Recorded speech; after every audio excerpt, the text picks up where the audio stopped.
Okay, so canning season for me is done unless I decide to do anything more interesting just for fun during the winter with some chicken or some, I want to try maybe some like vegetable soups and things, but my basic stuff out of the garden, darling, um, is all done. So this is my pantry, and I thought I would just show you what I tried this year and just get a record of it for myself of what worked good. I canned about 250 to 300 jars. I sent some of those home with other people, and we've used some of them. There's still about 220 jars on the shelf, approximately. But I'll show you kind of what I have got going on. First, over here, this is just my dry pantry. That's where I keep things we already use. So I buy things like bulk bags of flour and salt and sugar. I've got extra vinegar down there, extra oils, and then everything that we use on a regular basis. It's a dry stock. I usually keep more than one in the house, and I keep one down here and then one up in the kitchen. And then when I pull it from here, then I buy another one and put it here. That way I don't run out in my main kitchen, if that makes sense. So things like crackers, popcorn, peanut butter, oatmeal, ketchups and dressings, yeast, chocolate chips, that kind of stuff. Coffee is down there. This year, winter squash didn't do so well, but I do have a little bit of winter squash here that I cured outside. Those will be good for an undetermined amount of time. Acorn squash don't last very long. I'll probably use those first, and these little mini butternuts I'll use second. And I'll just kind of keep an eye on them and make sure that they're doing okay.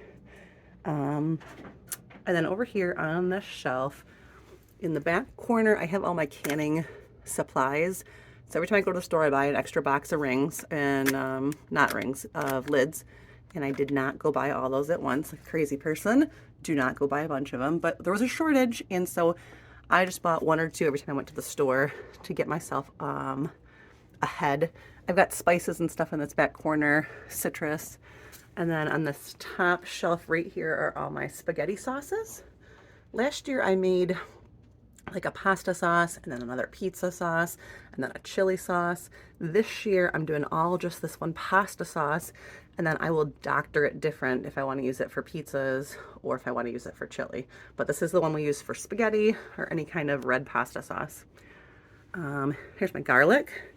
I grew this garlic. I've got all these are all ones that I braided up, and then all the smaller ones I've got in a container up in the kitchen to use first. These are dilly beans. They got this tint to them because they were purple before I canned them. I've got a couple jars of pickled beets, which I've heard those are really good, so I'm going to try some more of those. Sliced pickles. Oh, I lied. Those are pickled zucchini. Oh yeah, they got onions in them. That's a new recipe this year. It was a pain in the butt to make. It took a long time, so we'll try it and see how we like it. These are just blueberries and strawberries that are canned up in their own juices. And then I did chicken broth and just off the bone chicken from some local chickens I got from a friend. On the second shelf right here are all my dill pickles. We don't do bread and butter here. We like it dill. I got some potatoes from a local farmer and did potatoes. These are pickled jalapenos. I just had a bunch at the end of the year, so I quick pickled them and canned those. These are all my salsas. I think I did 31 pints this year because we ran out last year. Everybody in the house loves salsa. We use it all the time. So we'll see if 31 is enough. So Stephanie, next year, if you are out of salsa when you watch this, you need more than 31 pints. Okay. I've got 2 jars of corn stalk back here. Look, I wrote corn stalk. It's corn stock. Oh, the second one I did better. That's new this year. I canned this corn, and I took it all off fresh cobs from the local farmer. And then I took the cobs and put them in the slow cooker and made like this broth out of them. So we're going to try that with like a vegetable soup, I think, and see how it goes. I got some canned beans. These are the only things that I'm really not liking. They look funny. I don't know if I'm going to use them. I'm going to open one and try them and see how they go. I have got, these are the basil beans. These are beans, it's kind of dark in this corner. These are beans that are canned with whole garlic cloves, and then I don't know if you can really tell, but there's a bunch of basil in there, fresh basil. And it was something new I saw, and we like basil, so I thought I'd try it. And In the back, I've got quarts of local carrots from a farmer. I do have carrots, but just enough for fresh eating. I didn't get enough carrots to can myself. And in the back, those are all pickled peppers. They're really pretty. This is my favorite looking one. Look how pretty those look. Aren't those pretty? And I can use those for like stir fries. I can use them to put in things. I could put them on a charcuterie board and just eat them fresh, but those are all peppers in the back corner.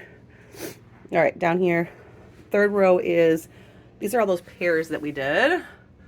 So many pears, all pears, pears, pears, pears. Got a couple jars of kraut, sauerkraut. I got a bunch of apple butter and then apple sauce. And then I just got more dry storage over here. There's some more flour and stuff. This is stuff for making homemade melts. I've got a soy wax in there and a beeswax in there. And then there's bulk things of dog food, cat food, and hot cocoa, which are essentials. And there's Bailey climbing and everything. And then I just kind of keep like my roasters and stuff right here on the ground. So this is kind of my pantry. This is the best it's ever looked. And we will see how it goes this year. And in the spring, I'll take some notes and see what we ran out of, what we didn't like, what we didn't use, and I'll adjust that for next year for what I grow in the spring. Okay, one other spot where I have got stuff for the pantry is, and this is actually in my kitchen. Hello, fall. Look at the pretty snow. I've got this big rack that my husband custom built. I have no, like there's nothing I can go in this space. It's too little. This is the doorway, so I don't have anywhere to go. So he built this custom for me out of old barn wood that we got from a friend. And I keep all my spices and stuff on it. But I keep extra jars up there. So I've got banana peppers and looks like black beans and cucumbers and pickled peppers up there. These are all my spices that I buy from various places. This is my homemade garlic powder that I made this year. Random assortment of dried beans, kosher salt. I get this real salt from Redmond's and I order it in big buckets and then just refill this to have up here. Got Himalayan salt, some sea salt, soda. That's basil from last year. I've got this is my rosemary salt that I made. And this is star anise that I bought. I got sage, that is mustard, some pumpkin seeds that are dried out, and I'll dry random things and keep them in jars here, and then I'll put them together and make like my own trail mix. So those are gonna go in a trail mix. There's some rosemary, some dried beans, some local honey I just buy. My brother-in-law has bees, and then there's another place I can get it from, so I just buy local honey. I've got dehydrated celery, tomato powder, which I can turn into tomato paste by adding water, oregano, that's dill.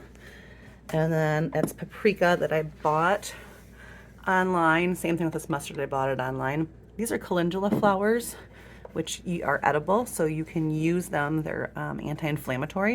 You can put them in teas and things, or you can make them into like creams and things like that if you wanted to. Those are orange peels that I put in vinegar and I use for cleaning. There's my parsley.